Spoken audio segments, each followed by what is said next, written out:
असं आहे की नेपाळमध्ये त्या ठिकाणी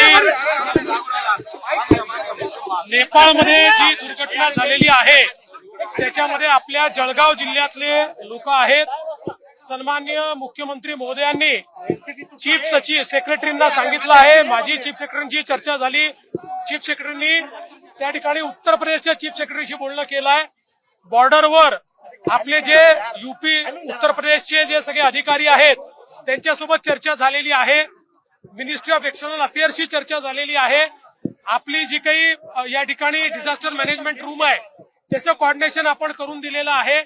त्यामुळे सर्व प्रकारे त्या ठिकाणी जी काही मदत आहे ती मदत देण्याचा प्रयत्न आपला आहे आणि उत्तर प्रदेश सरकारच्या मदतीनं ज्या काही त्या ठिकाणी बॉडीज आहेत त्या आपल्याला महाराष्ट्रात आणण्याचा आम्ही प्रयत्न सुरू केलेला आहे. लाडकी बहीण योजनेसाठी ज्या गर्दी होतीये, महिला काही ठिकाणी बेशुद्ध झाल्या आहेत नंदुरबारमध्ये, आपल्याकडनं काय सूचना आहेत का? असं आहे की याच्यामध्ये गर्दी कमीत कमी व्हावी, म्हणजे चांगला नीट सुनियोजित कार्यक्रम व्हावा, पण कुठेही चेंगराचेंगरी होऊ नये असा प्रयत्न आमचा असावा.